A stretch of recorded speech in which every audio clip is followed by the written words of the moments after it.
All right, it is the day after the Lions' second preseason game, and I think I can very comfortably say that I am much happier and much more intrigued and excited and feeling the juices of football flowing after the second preseason game, more so than the first one, which was ugly. But there are a couple of standouts, so we want to talk about a few standouts from today's game, including one player who is just proving to be an absolute steal in the draft already, proving to be more valuable than we thought he would be at this moment. We drafted two guys.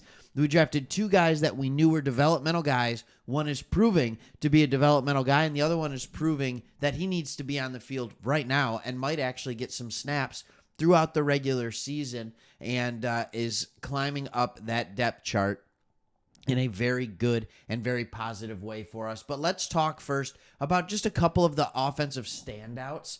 And the first one we will talk about is that player that is climbing up the draft board, that's a little bit of a draft steal, that was unproven, that is proving to become a good player, and that is Sione Vaki. Sione Vaki is absolutely balling out. If you look at his stats on the ground, it was okay. You see him right here. All right. He was 6 carries for 22 yards. That's fine, running behind the second and third team offensive lines. But what was so impressive with him was the 4 receptions for 60 yards. What was even more impressive about this is that he was the one who was able to do all of this with Nate Sudfeld on the field. It was with Nate Sudfeld on the field. To Sione Vaki, he was 4 of 4 for 60 yards. That's really good. That makes your quarterback look good. To everybody else, he was 10 of 23 for 136 yards. All right, and Caden Davis, remember, had a huge chunk of that. All right, he had a 61-yard reception. So if you take that out, he was 9 of 26 for what? 67 yards? 65 yards? So you have these young rookies that are making Nate Sudfeld look good. Otherwise, he looked, I'm just going to say it, he looked really bad. And I understand the value that he has with the understanding of the offense, being in this offensive system for on and off for the better part of the last 3 years. I understand that. I understand the help that he is to Jared Goff in the quarterback room. But as far as playing quarterback goes, he's not it. And I think we all know that, and I think the Lions know that as well. But I do want to talk about Sione Vaki for a second. His ability to show already his adaptiveness in the passing game, to understand when, and that's the thing, Nate Sudfeld had miscommunications with wide receivers all over the field. Wide receivers running through zone coverages, wide receivers stopping in man coverages. But Sione Vaki, when it was zone, he stopped. When it was man, he ran. And I mean, that's pretty simple rules of football, but you have to be able to discern if it's a zone or a man coverage. And you sit here and you say to yourself, how is this guy doing this? Like, he's barely played any football on the offensive side of the ball in college. It's been since he was in high school when he played running back and wide receiver that he really did this on the regular. I think he only had like 60-some snaps in college. Well, he also played on defense. It's not like he's a guy who just is inexperienced. He's just experienced in a very different way. And when you're consistently playing safety or even a hybrid linebacker type of role like Sione Vaki played, well, guess what? You're pretty familiar with defenses. So it's not like he doesn't know how to read a defense because he's been part of those defenses. So he can absolutely do that. All right, so he's my biggest standout, and he has proven not only, we all knew he was going to make this team, but he has proven that he should make this team. And I would say not only has he made it, but he's already starting to challenge Craig Reynolds for snaps in the regular season. Craig Reynolds is the all-purpose back that can back up and will get your majority of snaps on first and second down. But if you need a third down back, Sione Vaki is proving that he can absolutely be that guy. All right, player standout number 2. This is obvious. It's Hendon Hooker. Hendon Hooker looked very good. And when I say very good, I don't mean perfect.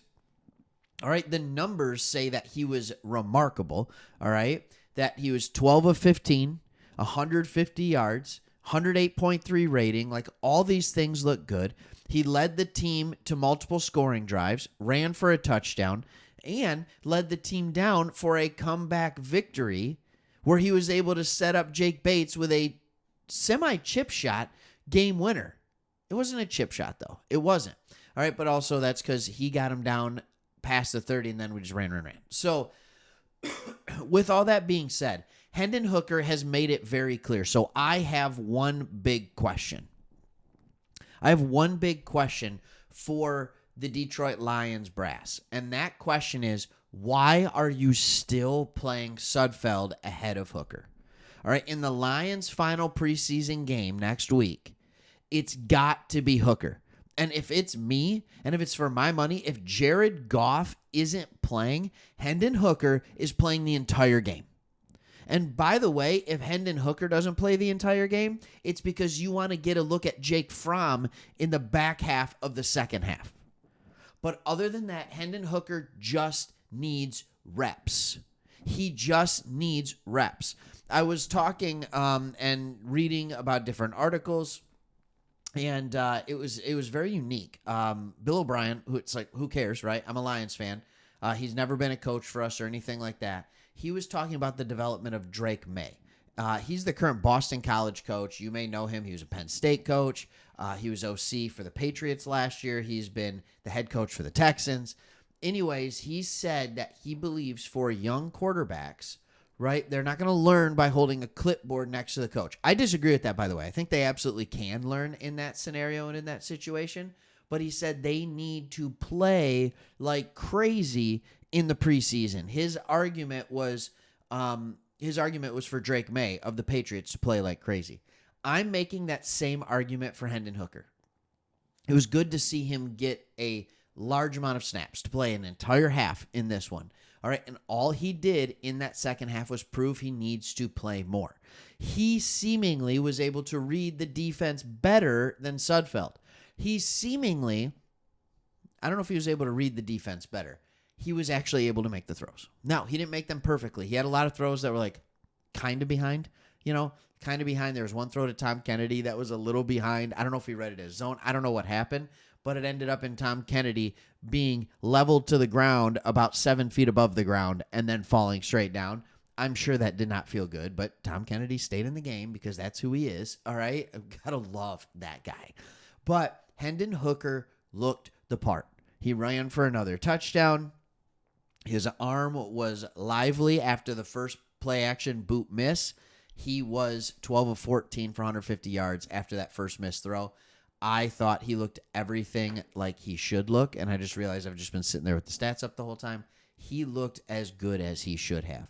Now, let's move on to another offensive player that's a quandary. And it's like, what do we do with this? Because Isaiah Williams is showing repeatedly that he can win and separate against second-team coverage, and even a little bit against first team.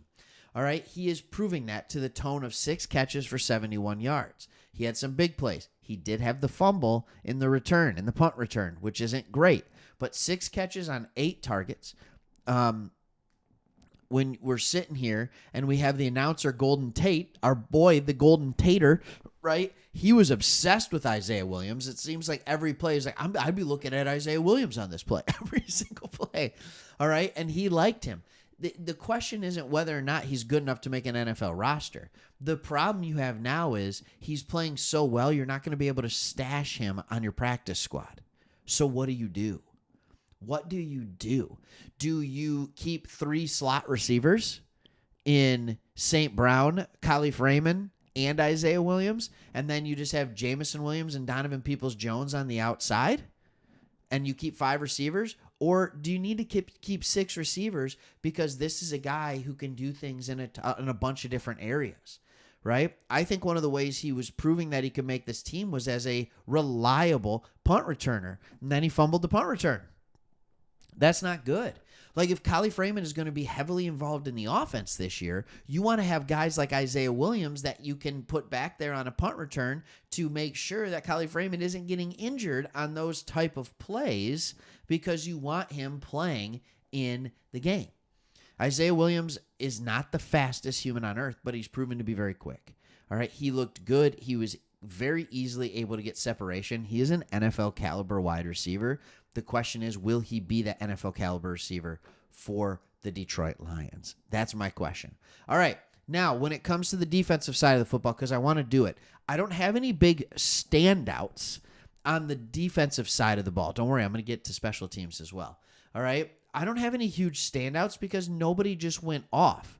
But I thought Khalil Dorsey and Kendall Vildor held up admirably against the first-team offense for the Chiefs. And then I thought they were very good against the second team. So they were able to hang in there kind of for both of those. At times, did Amik Robertson look outmatched by Xavier Worthy? Yeah, that's what happens when a guy is considerably faster than you. All right, look out for Worthy this year. Oh my goodness, that's a boomer bust fantasy football player. All right, so anyways, Khalil Dorsey, Kendall Vildor. Here's the thing. We know that Dorsey has a little more value on special teams. But there's going to be an argument that Vildor is a little bit better playing just straight defense as a corner. I thought Khalil Dorsey was great. In fact, there was one play, deep ball, that he ran stride for stride with Worthy down the sideline. Like really impressive stuff that they were doing. I thought on the defensive line, Mitchell Agude continued to be solid and show his versatility. He didn't show like remarkable pass rushing chops in this game, but he had a couple plays where he read. One was a screen pass, another one on a run play where it's just like, man, oh man, he has done a really good job, and that's exciting. One player that I am just perplexed by is Josh Paschal. He looks slow. He looks like he's not ready to be there. I honestly don't understand what's going on with Paschal. We keep hoping he's the guy who's going to take the next step. They're starting to talk about Paschal like they talked about Swift. Like it's going to be there. It's going to be there. It's got to be there. The talent's there, but it's not there. And dude was out in the fourth quarter. He was out there in the fourth quarter. I thought that was really, really unique. All right, now let's talk about our kicker. Let's talk about Jake Bates. All right, he hit a 55-yarder, all right, which is great. Now 2 for 2, over 50 yards if you're counting, because he hit a 53-yarder against the New York Football Giants, all right, but he missed an extra point. He missed the extra point, and so he hits the 55-yarder. You're like, let's go. This guy's unstoppable. And then he misses the extra point. He missed it pretty good, too, and you're like, all right, and there it is. And is that going to cost us? Then the whole time during the game, you're like, is that going to cost us? Is that going to cost us? But he hit his next 3 field goals from 23, from 32, and from 43, which was also as time expired for the game winner. So I'll take 1 missed extra point and 4 made field goals. I'll take it. That is really, really good. And I understand there's going to be some ups and downs, but if you hear everything coming out of training camp, in the beginning, those ups are more consistent and those downs aren't as bad. And I think that's what we experienced in this one. He didn't go 2 for 4 with a missed extra point. He went 4 for 4 with a missed extra point. So he is showing that, like, yep, there are times he can be reliable as well, and he can do it when the pressure's on. It was hard to know when he's kicking in empty stadiums in the UFL after not kicking in college. All right. Thanks for watching. Really appreciate it. If you haven't yet, please like and subscribe to this channel. I mean, we're 14 minutes into this video. If I had you hang on this long, you must be thinking that this is decent, or you just really love the Lions. So anyways, there's some of my thoughts on the games. I'm sure I'll go more in depth on certain players throughout the week. As stories come in, we'll let you know. Be on the look for another wide receiver being brought in to play that X position. And then other than that, let's just have fun. Let's just have fun and enjoy this preseason. Regular season starts in just over 3 weeks. All right. See you soon.